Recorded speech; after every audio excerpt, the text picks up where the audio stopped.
মামা মাথায় তো নষ্ট। সামনে ঈদ, হাতে নেই টাকা পয়সা বেটা। ঈদে যদি একটা ট্যুরের প্ল্যান না করি তাহলে চলে না। কিছু তো একটা করতে হইবে। তো বেটা কি করা যায়? দেখ রুবেল ওদের ফোন দিয়ে দেখ, মাথায় কাজ করে না। রুবেল ওদের ফোন দিয়ে দেখ। আচ্ছা, ভালো একটা কথা মনে করছে।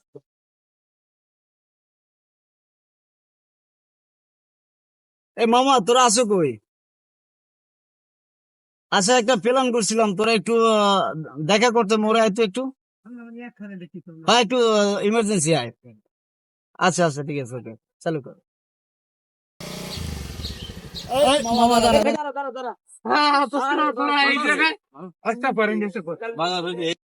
দোস্ত কি খবর? ফোন দিলি, কি খবর টবর, কি প্ল্যানিং ট্যানিং করলি? কুরবানি তো এবছর এন্ট্রি। তো বেটা ফোন দিছি তো গো বেটা, ঈদ মুহূর্তে বেটা হাতে নেই টাকা পয়সা বেটা, বাসা থেকে টাকা পয়সা দেয় না, বেকার মানুষ বুঝো তো। একই তো অবস্থা বেটা আমারও। আমি এক গাড়িতে যে তেল ভরবো, তেল ভরাটার কোনো টাকাও নাই।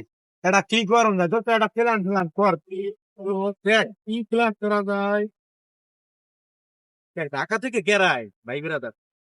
দোস্ত আমি তো দেখতে দোস্ত আমি তো কেউ দেখতেছি না মামা, তোর কেউ দেখি আমার একটা বন্ধু আসার কথা, বেলাল আসার কথা, দেখ তোর একটা ও আসলে বন্ধু বেল্লাল আছে। ওর দ্বারা একটা ফোন লাগা দিই। এই শালারই ভাঙতে, এই শালারই ভাঙতে ভালো আসবে বন্ধু। বলো।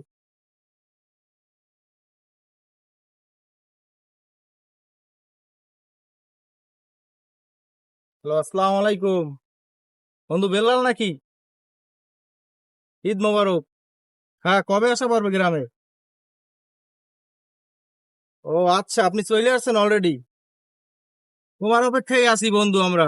তোমাকে অনেকদিন খুব দেখি না, খুব মিস করি বন্ধু। বিকেলে বাজারে আইসো, দেখা হবে।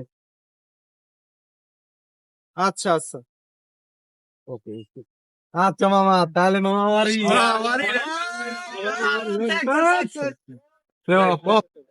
দোস্ত এবছর তাই বেল্লাল তো কি আয় বেল্লাল আইতে আছে তো আইলে আমার কথা একটা কেউ কি করবি প্ল্যানিং যে সোনার সর যাই দেখ সোনার চর না বন্ধু, এইটা ওরলে কুয়াকাটা ট্যুর।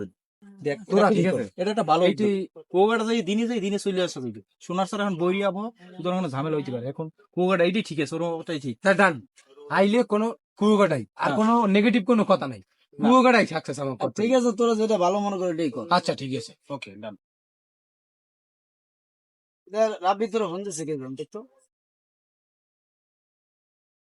রিমন ফোন তো দেশে, মক্কেল তো ফোন দিচ্ছে আমাকে, মক্কেল। আরে দোস্ত ফোন আগে ধর, আগে মক্কেলের ফোন ধর। তোর দাদা রিসিভ রিসিভ। হ্যালো বন্ধু, তোরা কই আছো? আমি তো কই তুমি? হ্যাঁ বন্ধু, আমরাও তো বাজারে আসছি। এই তো আমরা বট গাছের নিচে, তুমি চলে আসো। তোমার জন্য আমরা তোমার বন্ধুরা সবাই অপেক্ষা করতেছি। আসো তুমি বন্ধু। আচ্ছা আচ্ছা বন্ধু, ঠিক আছে।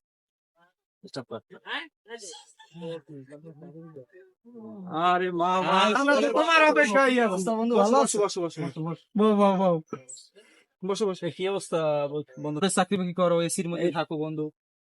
বন্ধু আসলে বন্ধু আসছি তো অনেকদিন পরে ঢাকা থেকে। এখন একটা তোর কাছে একটা আবদার ছিল, কি আবদার? না করতে পারবি নাকি? আচ্ছা, বল দেখি। আমরা তো বন্ধু জানি বেকার ঘুরি, এলাকায় কাজকর্ম নাই, বেকার বেকার থাকি। তোরা ঢাকার চাকরি বাকরি করো, ঢাকা থেকে অনেকদিন পরে আসছি, এই জন্য তোর ফোন দিলাম। দেখলো বন্ধু, আমরা প্ল্যান করছিলাম একটু কুয়াকাটা যাবো। কুয়াকাটা মামা আছি তো ক্রাইসিসের ভিতরে। না মামা, এবার কিন্তু যাইতে এবছর মামা কোনো কথা হইবে না দোস্ত, তোর কিন্তু এবছর নিতে হইবে না, হইবেই না।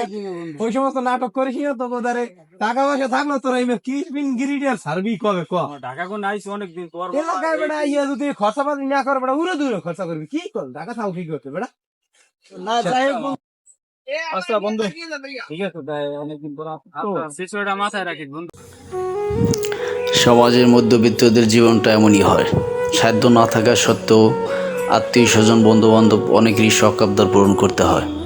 আর এভাবেই বয়স ছিল মধ্যবিত্তদের জীবন।